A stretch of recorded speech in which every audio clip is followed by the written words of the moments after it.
Today, we're going to take a look at Spacio, a design and automation platform.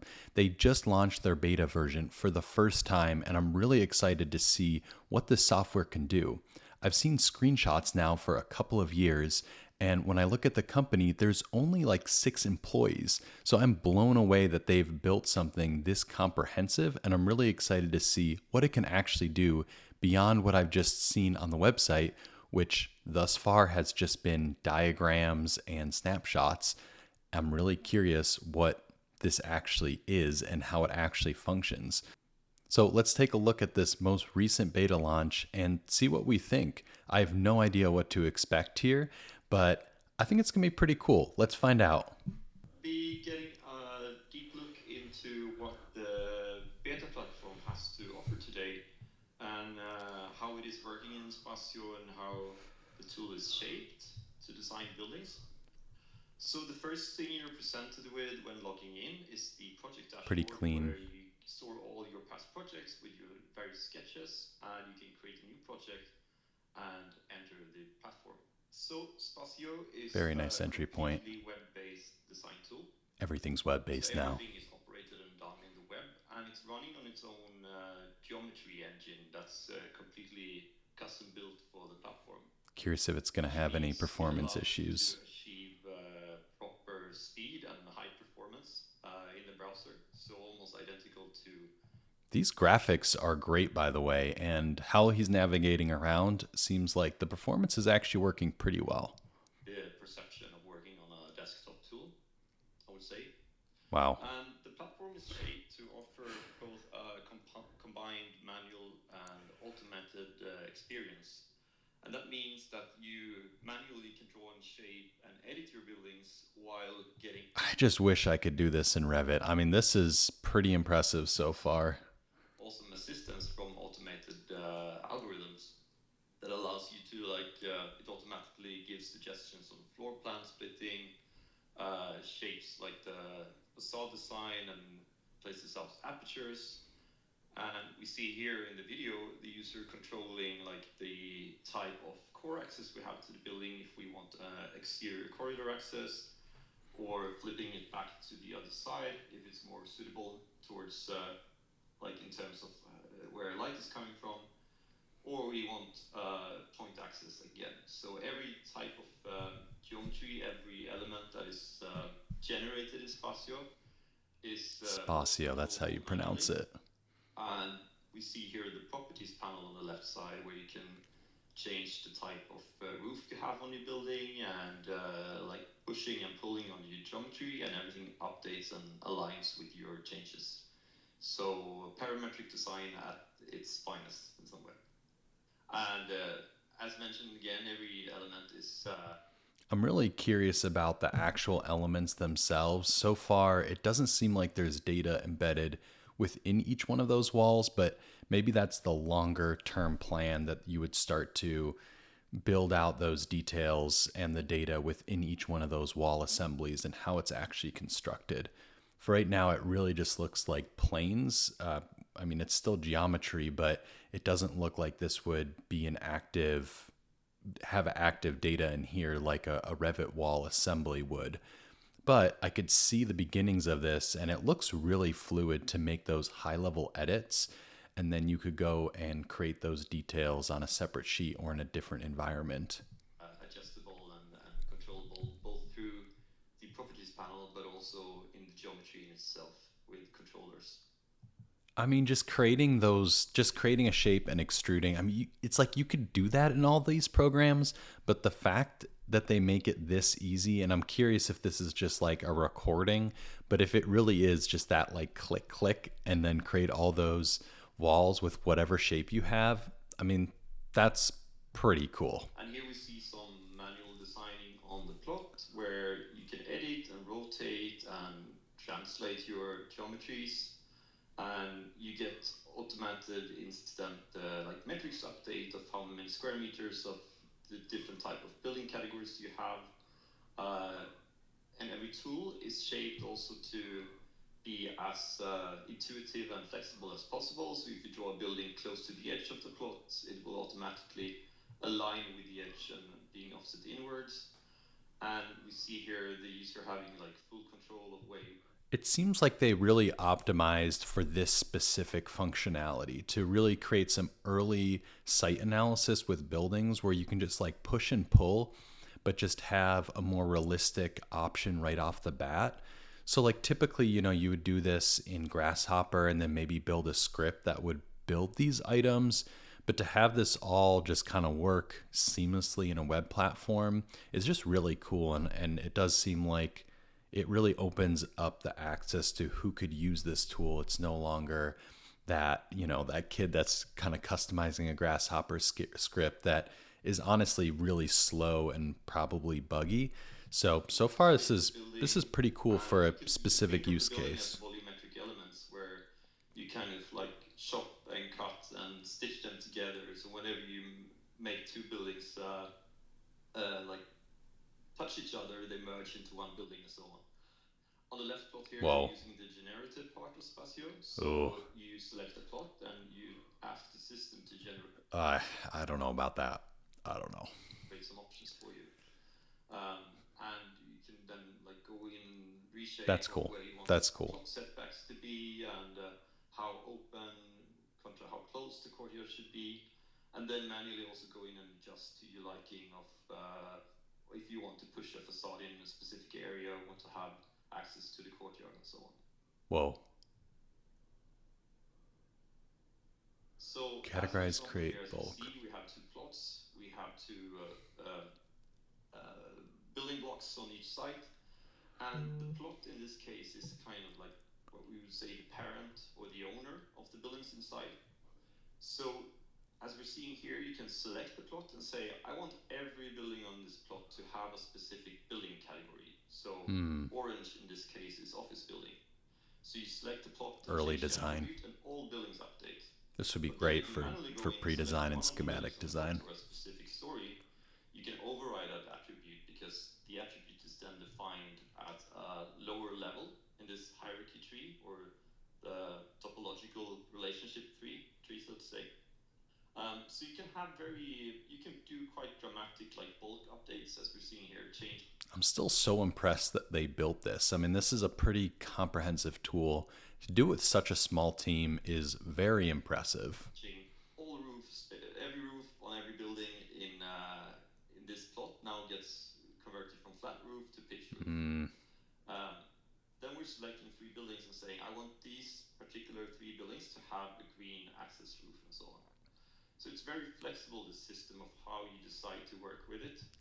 I like the decision method. It's more intuitive. Like, for instance, if you are in Revit, there's like multiple steps that you have to go through to accomplish something.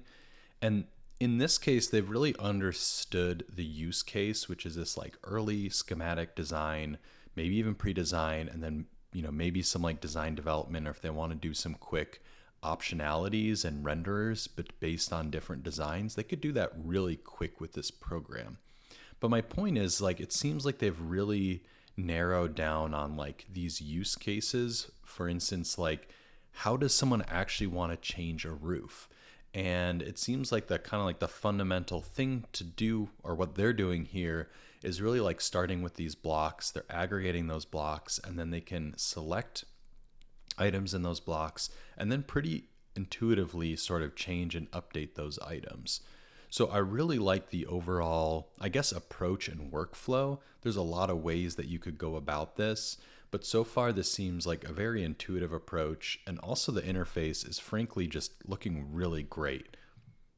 And on what level you specify things. So let's say this green building over here, you want a different type of appearance on the apertures of the facade design. So we can go in and control like the properties and dimensions of the apertures on that specific building, and it's only that one that updates, while the other one gets its value from like the I'm curious how it is though to edit individual items.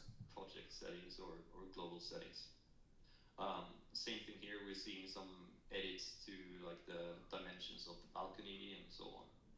So by utilizing this connected system, you can really do fast dramatic updates to your scene. Yeah, that's a good point. And the same thing here, we apply some attributes to the plot. Now they have like the flat roof. But if we go in and specify that every new building that comes into this plot should have a specific design or shape and so on. So when we add a new building, it automatically kind of like fetches or inherits those type of properties. That's really cool. And the same applies also to when you're generating. Now we decide a specific category of buildings. So whatever you generate or make within. I mean, this is just like immediately useful, like right now.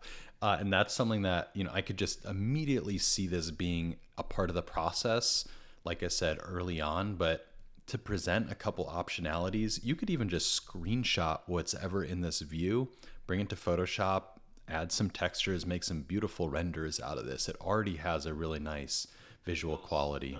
Kind of frame, every new element get those properties automatically. So next part we're going to look at is terrain and how it's dealt with and implemented in Spacio. So live updates or they don't affect the terrain around it. And mentioned everything on the inside of buildings get automated depending on what kind of. I'm still very curious about the editing specific items. I'm very curious about that. How do you edit one particular window? Type of category, the building category you have. Wow. And as we see here, we activated the vertical sky components here. See, this makes a lot of sense. They've made the foundational framework, which is this like super awesome, easy to use design tool that you can kind of just do these very quick masses, and then they layer in some intelligence and some data to then understand those masses, and that's very powerful. Active, it automatically runs in the background on every update and change you make you see. On the left side, you have a diagram showing like the indications of where is your design underperforming and where do you have good values. And as we see here, we're generating up some different options where we can see the vertical sky component performances, so the metrics of all those generated designs. Yeah. So you can filter out different generated options based on your criteria or your needs. And when it comes to floor plans, the example we see here deals with apartments in residential buildings. So through that diagram, you can define your different areas, your target mix of how many of different type of units you want, and optimize for your desired outcome. Not a huge fan of the generative stuff so far, but it's a work in progress. So looking at daylight factor, so inside on the floor plans. Same thing applies here, that whatever type they should define daylight factor. Change you make to your geometries, whether you change into size of the aperture, deleting apertures, system automatically updates and you get live instant feedback of how your design was affected. Do I get the proper daylight conditions that I need in my room, or do I need bigger apertures, or do I need to place an extra aperture in another side of the room to get a more uniform distribution of light in the room and so on. This is then also connected to local regulations later on to make sure that you comply with whatever your country desires. I'm not sure how accurate those are. So they might need to implement some APIs for that analysis. Here in downtown area. Okay, I'm gonna skip over parking lot. The plot validation and check system panel also like how many spaces do we get out and what's the current demand we have. So on the right side you have Spacio's automatic validation. I like the data aspect. There's an error with parking. We have fewer That's pretty cool. Than what the site requires. So that we okay, can then I think that pretty much wraps it up. So I mean, overall, I mean, it's just really cool and awesome to see this. I mean, as far as I know, they have 6 people working on this. And I don't know how many people are actually just working on the code out of those 6 people. But this is super impressive. And you can see once you start building in some of those data and analytics, how powerful this really becomes. So on the one hand, yes, you can do that awesome early analysis early on in the process. And that already provides a lot of value right off the bat. But really some of the potential that I'm immediately seeing here is when you get into layering in additional analysis like this parking analysis, additional code analysis, then you're starting to really amp up and increase the functionality and use and all the different things that you can really get out of this. I guess all the intelligence that you can get out of this. And that's really exciting because right now, when you use a traditional like Revit platform, you don't really have, you have some of that intelligence and it comes in the form of schedules and you can kind of read through that, but it's not as intuitive.